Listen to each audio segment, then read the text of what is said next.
Let's cold start this beast.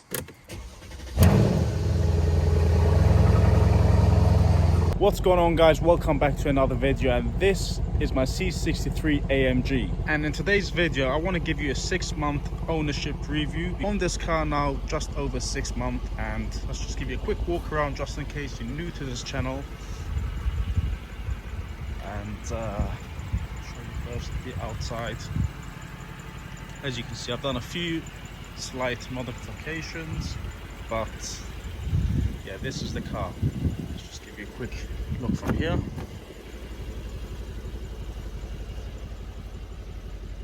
Right, so this is like just over 6 months of ownership with a C63 AMG, and in this video I want to kind of give you my ownership experience. Done actually quite a few miles with this car already in this 6-7 months roughly that I own this car now. I've done one mega road trip across Europe, and well, that was about 3,000 plus miles.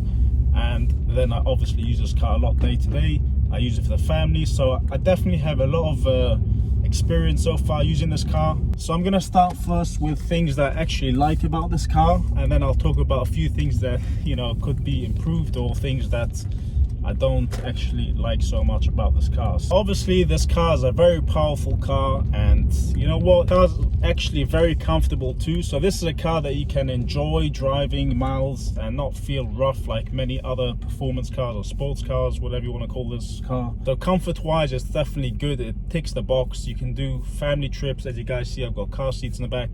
You can do all different sorts of stuff, and yeah, it definitely feels great to drive. As I mentioned earlier on, I did a massive road trip across Europe, and actually it was very, very comfortable to drive, very convenient, very spacious. And I've done, what, about 6 countries across Europe, and you know, some countries the roads are terrible.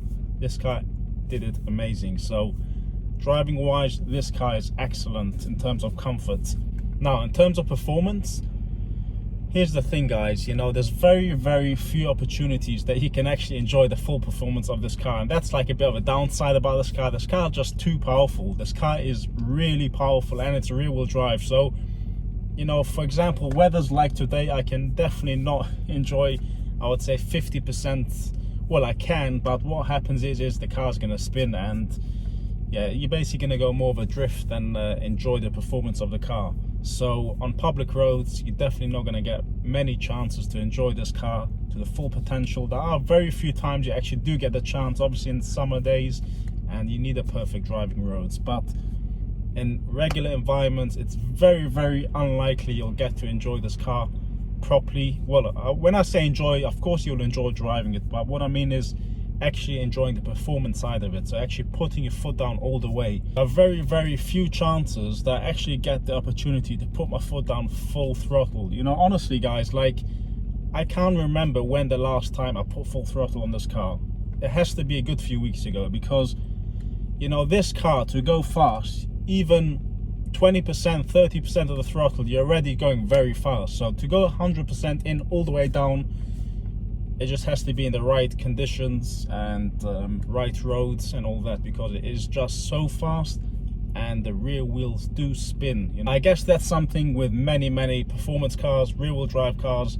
This is kind of how it works, guys. You know, it's just all that power to the rear wheels, and that's why, as I said on a previous video, I haven't tuned this car yet, because I don't think at this stage there is a point for it. Let's move on to other things. I know a lot of people are worried about maintenance, because obviously this car is not a standard car. It's a performance car. It's got a V8. It's a Mercedes, German built, and a lot of people are worried about maintenance on a car like this. Now, to be honest, I haven't done anything so far in the past 7 months roughly that I own this car, because when I bought this car, the car just had a service from the dealership.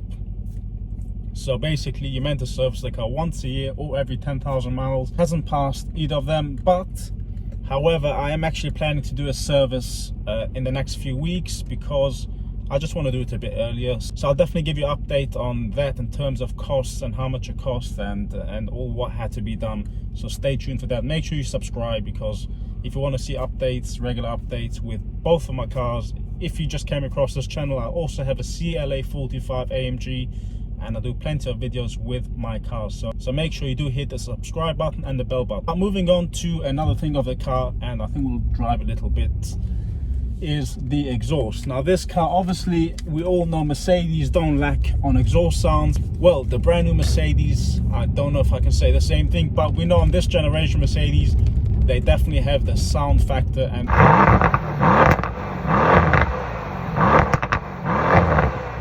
that's just so enjoyable to drive.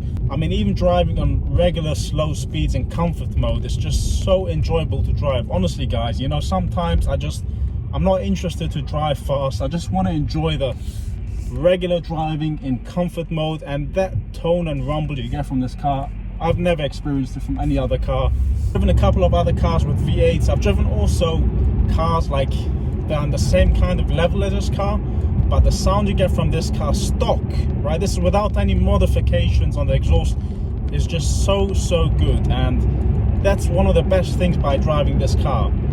It just sounds so good, and it just gives me joy driving it, and that's something that not many cars give you, you know, unless you change exhaust and start modifying stuff or driving fast. I'm talking about regular driving, and that's something I really enjoy with this car. The ownership experience things, this car actually does get some attention from petrol heads, but it doesn't scream crazy, it doesn't kind of look at me or that kind of thing. So it's just perfect, because obviously I'm not looking to get attention all the time driving this car. Sometimes you just want to drive, and this is kind of the thing, you know. It's not like crazy look at me. Obviously if I put on a pink wrap on it, I might do that, but I mean, as the car's now, it does get attention from people that enjoy cars and appreciate cars.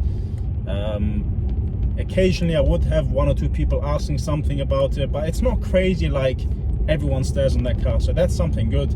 Fuel economy isn't bad, but we all know it's not going to be great, because, well, when I say it isn't bad, it depends what you call bad. Bad, I mean, to me bad is called like 10 miles per gallon or something, so we do get more than this. Obviously it does depend how I drive, but especially on motorways, highways, if I do normal highway driving, it's not too bad. In town it's definitely a lot worse, but you know, you can't expect driving a V8 heavy car and think you'll get Prius miles out of it, because we all know that's never going to happen. So there's one thing that kind of annoys me with this car, and that's also with my CLA 45. I think that's a typical Mercedes problem, is the infotainment system. However much it's perfect, it's good, I actually do like it, but there's one thing that annoys me, is when I want to put music from my phone through Bluetooth, it always gets so complicated to connect. You always have to reconnect it, and it kind of does your head in a bit, and that's, I think, a typical problem that all Mercedes have. I think so. Don't quote me if I'm wrong, but I think that's a typical Mercedes problem. I have this, it's not a problem, but it's just an annoying hassle kind of thing. It's the same with my other car, CLA 45, same thing. However, once you connect it, you're fine, but once you disconnect it, you kind of have to go through the whole procedure again. But it's just what it is. But other than that, the whole, you know, infotainment system is just great, and everything feels great. Now, another ownership thing that I have to mention is those seats. Now, I know a lot of people like the performance seats, the bucket seats on the C63. I'm not gonna lie, hands up, they do look a lot better than those seats. Here's what I'm gonna say. I do have the bucket seats on the CLA 45, and they look amazing. They're actually not too bad in terms of comfort wise. However, when I go from that kind to this car, it's just a different ball game. I mean, those seats are like really comfy. When I say really comfy, as I said, that massive road trip I did, it was just so convenient. You know, I could have sleep, put these seats down. They're just so comfortable. You know, I feel like I'm sitting on a sofa, honestly guys. So I know it's gonna sound a bit crazy. I'm actually happy that my C63 has those comfort seats rather than the bucket seats. They don't look bad at all. As you guys can see, they look great. However, yes, the bucket seats do look a bit better, a bit more aggressive, but guys, I really like driving my cars, and I do a lot of road trips, long miles, so for me it's a win-win having those seats. In terms of rear space in the back, it's really spacious, really comfortable. You can fit easily 2-3 people inside. I fit 2 car seats, and I can even fit someone in the middle, which is a bit tight because obviously the car seats take space, but You can have easily 3 people sitting in the back. Legroom is not bad. Boot space, perfect. You can put in plenty of things. It's basically a very usable car day to day, and this is one of the most important things to me. I need a car that I can use day to day with the family, with kids and myself, have fun. So I need everything in one, and this definitely ticks all of these boxes. So all in, this car is honestly so far been a pleasure and joy to own and experience owning this. Honestly, I cannot really say many bad things about this car because it's just so good, and I'm just trying to think what are the bad things I can say, but there isn't really any bad things. Now, of course, maintenance wise, it does cost more than your average car. Everything like fuel, services, tires, brakes, insurance, road tax, everything is going to be more expensive, but obviously take that in mind.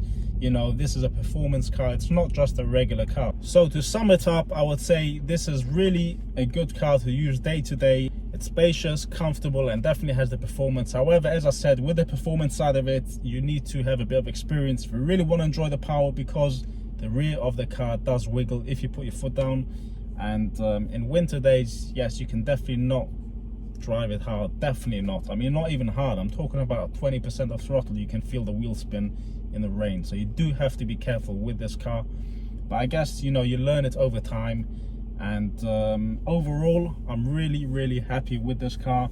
Size wise, it's not too bad to park, you know, parking wise, and the width, it's just right. So, you know, it's not a crazy car or a stressful car to drive, I would say. And overall, yes guys, I would really give this car probably a 9 out of 10. Yeah, that's a 9 out of 10. So guys, this is my personal ownership experience, and yeah, let me know what you guys think about this car. Please like this video, subscribe if you haven't done so yet, and stay tuned because I will do update videos as we go along with the ownership experience. And I'll see you guys in my next video. Bye now.